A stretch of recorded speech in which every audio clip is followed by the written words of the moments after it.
turis asing itu dibatasi kan sudah sejak lama. Sebenarnya itu sejak tahun 63 waktu Soekarno pidato di Jogja. Dia sempat bilang wartawan-wartawan asing terutama itu kalau tulis Papua itu mereka selalu menulis bahwa yang orang Papua itu lebih suka dengan orang Belanda daripada orang Indonesia. Jadi mulai sejak itu saya pikir itu awalnya kenapa jurnalis asing dibatasi sampai kemudian 25 tahun, hampir 25 tahun lewat dari sekarang. Itu Indonesia punya namanya clearing house yang periksa semua wartawan dari luar yang mengizinkan, mereka yang punya kekuasaan besar untuk mengizinkan atau tidak.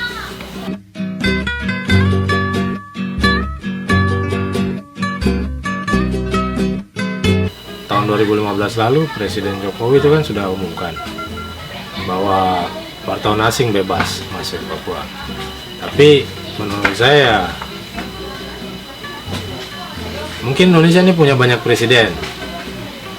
Jadi presidennya bicara begitu, tapi bawahannya nih mulai dari Menteri Kementerian Polhukam waktu itu sampai BIN, TNI, Polri, semua seakan-akan tidak setuju dengan kebijakan itu. Berapa bicara secara terbuka, berapa juga tidak diam-diam tapi melakukannya secara implementatif ya.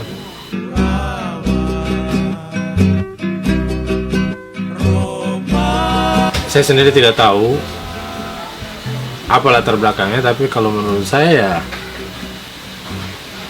memang ada banyak pihak yang tidak mau Papua ini terlihat seperti sesungguhnya. Jadi mereka maunya batasi, mereka maunya membuat Papua ini mereka yang kontrol. Jadi tidak ada kejadian misalnya kalau ada orang dapat tembak, mereka dengan mudah bilang ke media di luar atau media-media nasional itu PM ya. Kemudian mereka juga dengan mudah untuk mengontrol opini masyarakat. Seperti kemarin ada artikel yang tulis jalan dari Jayapura sampai Merauke. Jadi ya mereka menutupi media-media asing masuk Papua untuk hal-hal seperti itu. Tapi untuk kasus Papua saya pikir motifnya sebenarnya sangat politis ya. Seperti yang tadi saya bilang. Jadi kenapa di tempat lain bisa, di Papua tidak? Dan untuk hal ini menurut saya Indonesia itu punya standar ganda. Lain-lain bisa di daerah-daerah lain wartawan asing bisa dengan mudah masuk, tapi di Papua sangat sulit sekali.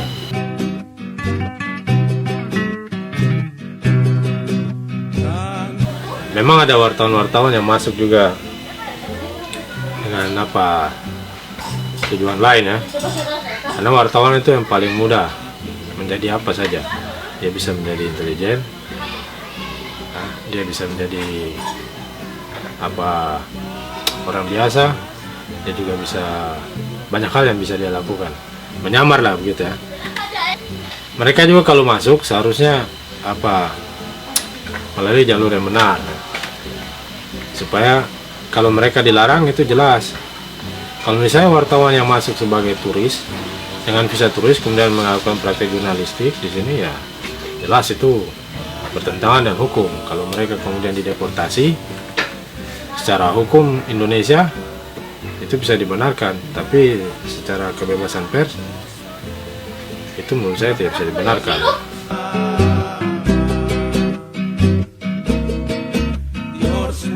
Kalau soal itu kita harus bedakan 3 ya. Pertama, suara Papua sendiri. Suara Papua yang memenuhi semua persyaratan yang dibutuhkan oleh satu media online. Jadi punya badan hukum, punya alamat, punya surat redaksi. Jadi yang pertama itu jelas salah. Kasus yang menimpa suara Papua itu jelas salah dan tidak bisa dibenarkan. Dan kemudian sampai hari ini juga sepertinya pemerintah tidak sepenuh hati membuka walaupun katanya sudah dinormalisasi. Yang kedua, website komunitas yang tadi ya, itu juga menurut saya sangat tidak adil. Itu yang tadi saya bilang standar ganda, karena banyak website lain juga seperti itu. Di Papua nih kita lihat ada harian Papua.com, ada Papua News, ada apa lagi, Papua RG dan segala macam yang isinya propaganda saja, isinya hanya hal-hal yang tidak baik saja ya, curi berita, praktek-praktek jurnalisme yang sebenarnya kanibal, terus provokasi. Itu kenapa tidak ditutup? Kalau mau tutup semua. Nah, yang ketiga, yang website yang dikelola oleh kawan-kawan di luar yang pro Papua Merdeka ya sebagai kebutuhan kampanye, saya pikir Indonesia punya alasan untuk menutup itu. Karena kepentingan menurut Indonesia sebagai website separatis, karena itu di luar wilayah hukum Indonesia ya. Tapi itu kalau kembali kepada tadi hak asasi manusia, hak menerima informasi, hak publik secara general, ya itu jelas salah. Orang Papua berhak menerima informasi apa saja. Mau dia Papua Merdeka kah? Mau dia Papua masuk surga kah? Mau dia NKRI harga mati kah? Apa kah? Orang Papua punya hak begitu kan. Di sini ya jelas pemerintah Indonesia salah. Tapi pemerintah Indonesia pasti punya alasan ya, seperti yang mereka bilang, karena bermuatan separatis. Mereka punya kuasa untuk itu, karena itu dikelola di luar badan hukum Indonesia, di luar wilayah hukum Indonesia. Kalau seandainya mereka website itu dikelola di wilayah hukum Indonesia, ya kita bisa mengadvokasi.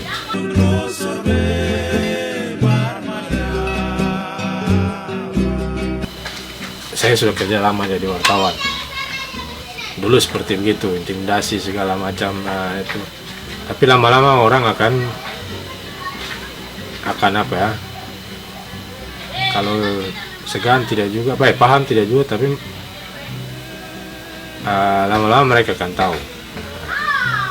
Dan seorang wartawan juga lama-lama akan tahu bagaimana menghadapi hal-hal seperti begitu. Tapi pasti akan terus terjadi, apalagi untuk daerah-daerah seperti Papua.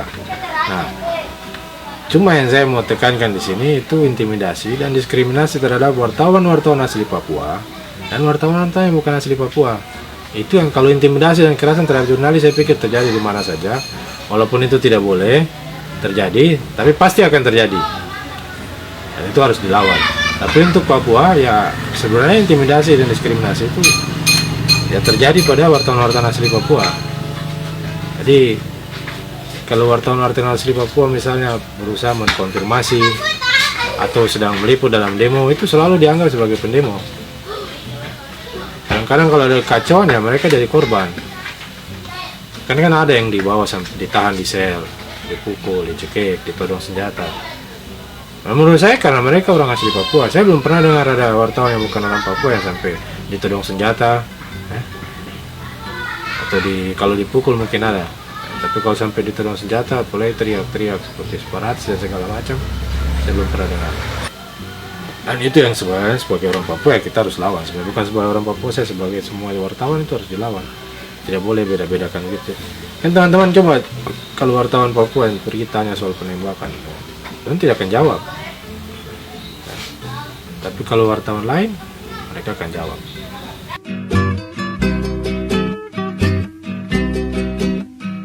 Pertama kan informasi grassroots.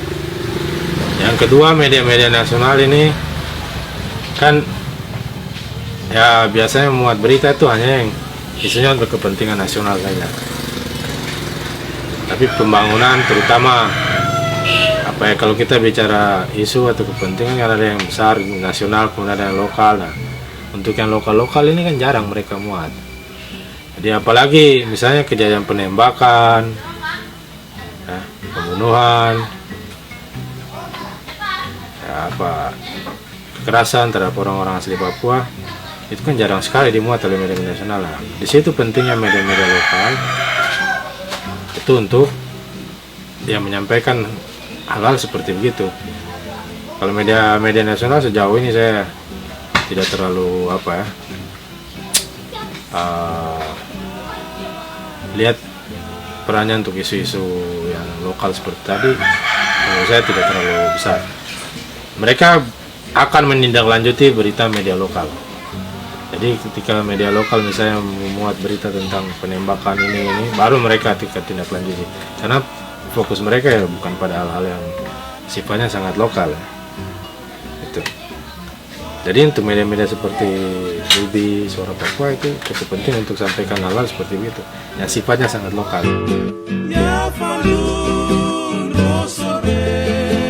Harapan saya, pers di Papua ini harus bebas suap.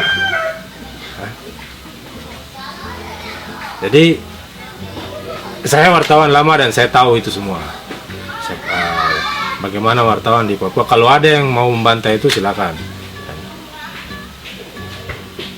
Tapi saya tahu karena saya wartawan cukup lama di Papua.